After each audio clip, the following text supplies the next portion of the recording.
Hello and welcome to Politics, Prose, and Pop Culture. I'm Rashonda Tate Billingsley.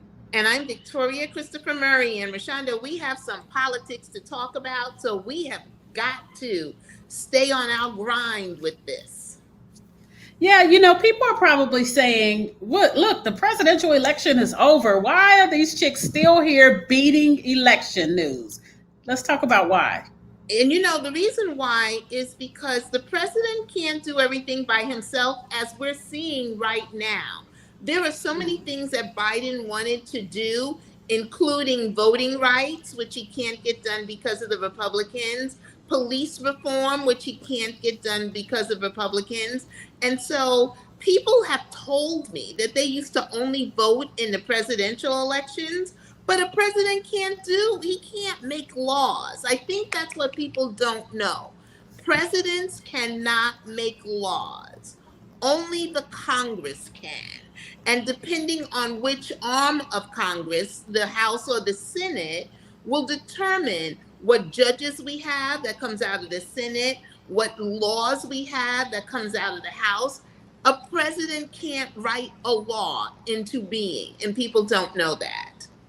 And what they're not paying attention to is the fact that those decisions are made in these elections. Like we have one here in Texas on Tuesday. It's dealing with constitutional amendments, but that's where the decisions are made. There's a big one going on in Virginia, and we want to talk about the importance of that. Yes, I think a lot of people say these things don't have anything to do with me, except these are the things that really have something to do with you. So let's start in Virginia. Next Tuesday, a week from tonight, is going to be election night for governor of Virginia. Now, you may say, okay, that doesn't have anything to do with me. I don't live in Virginia, and even if I did, do we really care who the governor is? Yes, you do, because the person who was running, Gray Youngkin, is not only a Trump acolyte, he is there doing all of Trump's business, but the Republicans, Rashonda, have poured so much money into this race because Virginia will be a state in 2024 where if they have a Republican governor, and Trump runs, he can overturn the voters, what they wanted to do. If they vote for Biden again, which I think they would, they can overturn it and put Trump in. So we need a Democratic governor in every state, especially swing states like Virginia. And the thing that people don't realize is how decisions we make today will affect our lives forever. Because if they can start overturning our votes, we will no longer be a democracy, but that's a whole nother show. I think we really should talk to people about democracy versus autocracy, and what's down the line for us if we don't take care of business.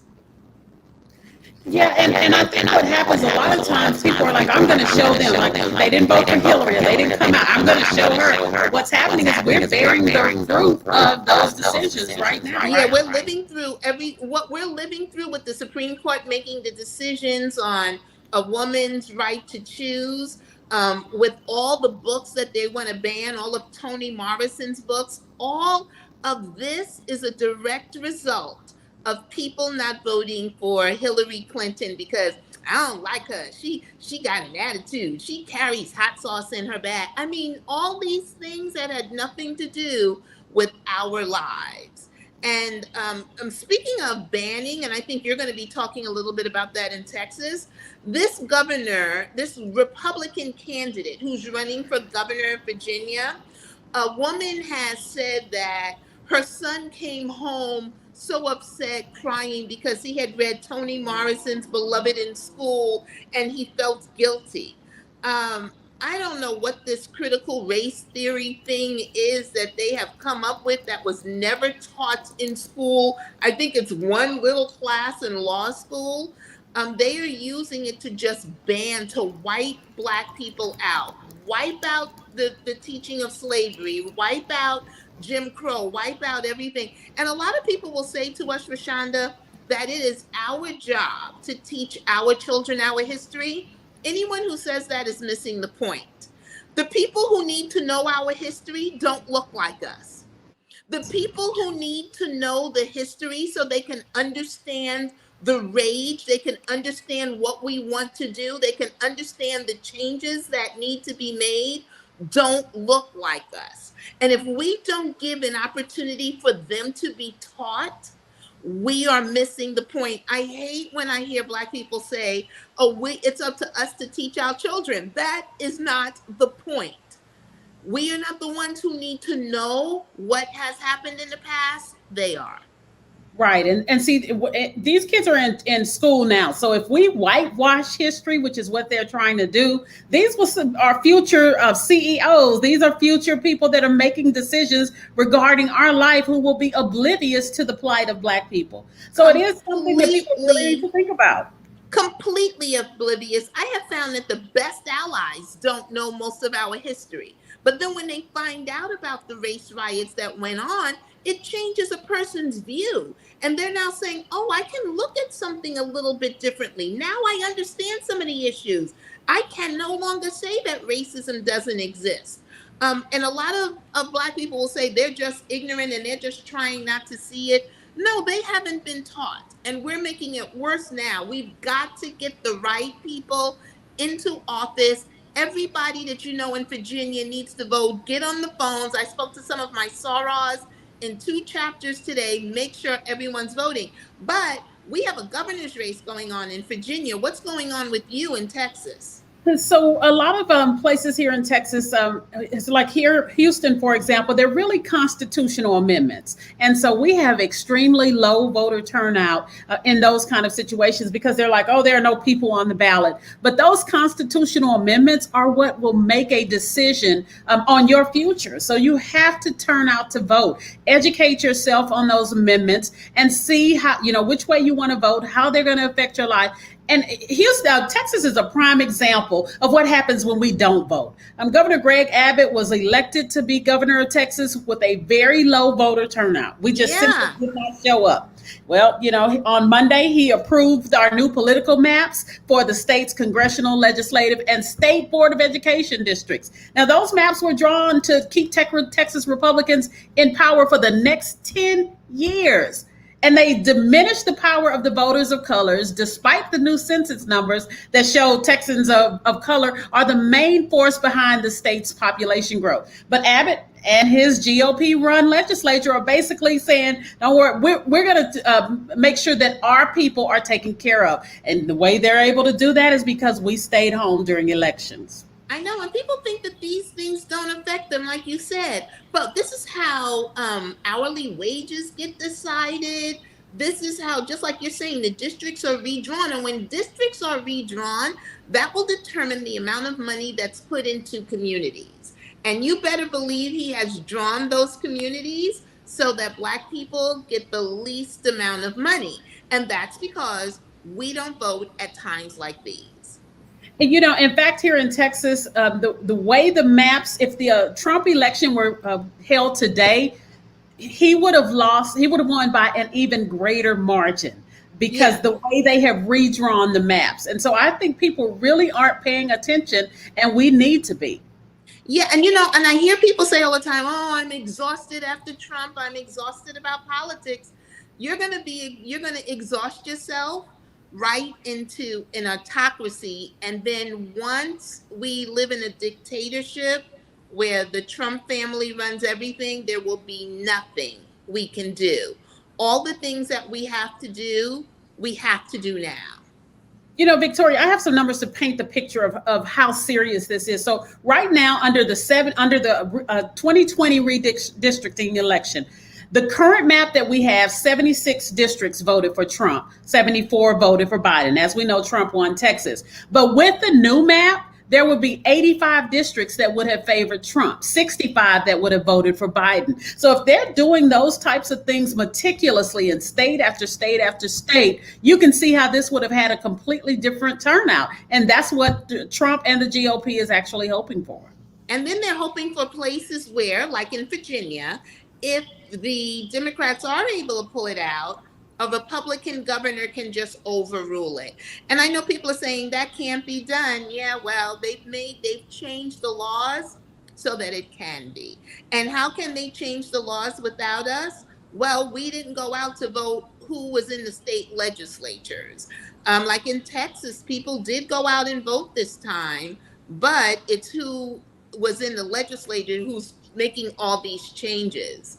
And so you got Texas, I think, will have a really good shot to get rid of that Republican governor in 2024, but that's not happening now. What's happening next Tuesday is Virginia, is Texas. We have a governor's race going on also in New Jersey. But the Republicans haven't put all their eggs into that basket.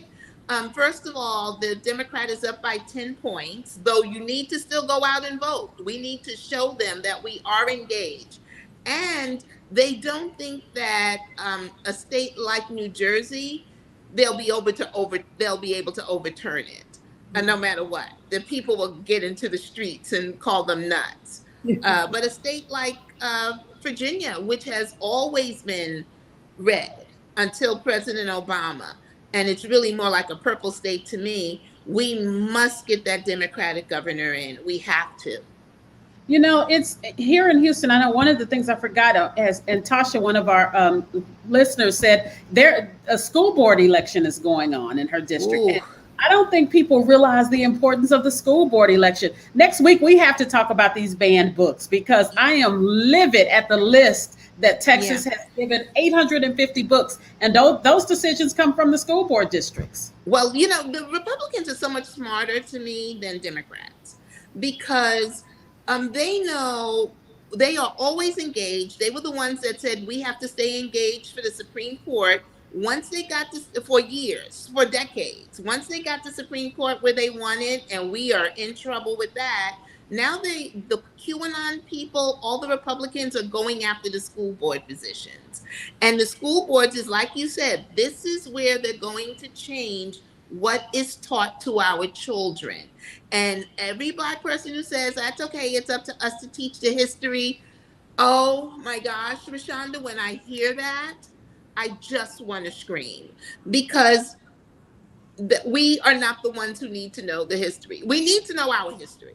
But in order, like you said, these people are going to be raised to become CEOs, other politicians, and their decisions are going to be made by what they learned in school. And if we take away all the things that they need to have some compassion, we're in big trouble, and we will have no one to blame but ourselves. Okay, so before we go, what can I do? I don't live in Virginia. Is there anything that I can do to help the Virginia race? You can post about it everywhere, because you may reach somebody. Call everybody that you know. Like, I checked in with people in various of my sorority chapters. I do know individual people, and I'm going to call them as well, just to say, do you guys need help? What are you doing? Do I need to make any phone calls? The two chapters I checked in with, they have been the members of Delta Sigma Theta Sorority Incorporated. Social Action has been working their behinds off. And so just check in and keep posting and keep pushing. It's a little late to give money now. I had been on an automatic thing for Terry McCullough. So just stay focused on it. And I think the calls and the posting and the encouraging of people, every one person we all get out will help us win this race. This is so important. But I mean, every race from now on will be this important. Will be important. And we'll be here, hopefully. We're both so busy, but this is, as you said, extremely important. So we've got to make this a priority. We're going to beat it in you. You're going to have to put us on mute, because we're not going to shut up about this. Not going to shut up at all. But we need to come back next week and talk about those banned books, because let's talk about banned books. That'll be good. All right. And next Tuesday, it's going to be election night, so that'll be a good time to talk about it. All right. So we'll see you back here next Tuesday. If you have questions, always feel free to drop us a line. You can even drop them in the comment section here, and we'll check them and answer your questions next Tuesday on Politics, Prose, and Pop Culture. We certainly will. See you next week. All right. Have a good night. Bye.